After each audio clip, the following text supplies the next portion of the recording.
L'objectif est l'élément dont la qualité a le plus d'incidence sur le piqué d'une photo, netteté, contraste, définition. Il est caractérisé par sa focale en millimètres, son ouverture pour la luminosité et son angle de champ. L'offre est pléthorique et le choix d'un ou plusieurs objectifs dépend du type de photographie à réaliser, sport, paysage, photo familiale, reportage, et bien sûr du budget, sachant qu'il faudra débourser au grand minimum 100 € pour acquérir un bon objectif. Une règle à retenir, il est toujours préférable d'utiliser un bon objectif avec un boîtier bas de gamme, plutôt que l'inverse, donc mettez le paquet sur votre ou vos objectifs. D'autant que contrairement au boîtier dont la technologie évolue très vite, l'objectif est un investissement durable et peu assujetti à l'obsolescence. Il y a deux catégories d'objectifs, les objectifs à focale fixe et les objectifs à focale variable. Un zoom est souvent plus pratique à l'usage, notamment lorsqu'il n'est pas possible de se déplacer autour du sujet, toutefois la qualité d'un objectif fixe est en général très supérieure. Exprimée en millimètres, la longueur focale est la distance entre le capteur du boîtier et le centre optique de l'objectif. Cette longueur focale influe sur le grossissement du sujet à photographier et sur l'angle de vision. Plus la focale est courte, et plus l'angle de vision est grand. On obtient ainsi un champ de vision très large avec un objectif grand angle de 16 mm et un angle de champ très réduit avec un téléobjectif de 400 mm.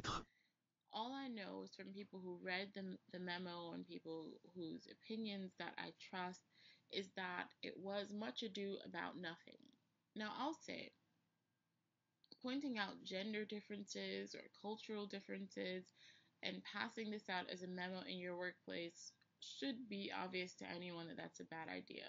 So I certainly don't defend him in terms of getting fired. If I was a company, I'd probably fire him too, because it just doesn't look good. It doesn't look good. It doesn't feel good, whether it's true or not.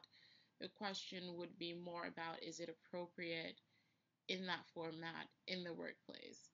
In a private conversation, even a conversation with colleagues who wanted to have that conversation, but to send that out to the company doesn't really look appropriate. So I'm definitely not defending him on that front.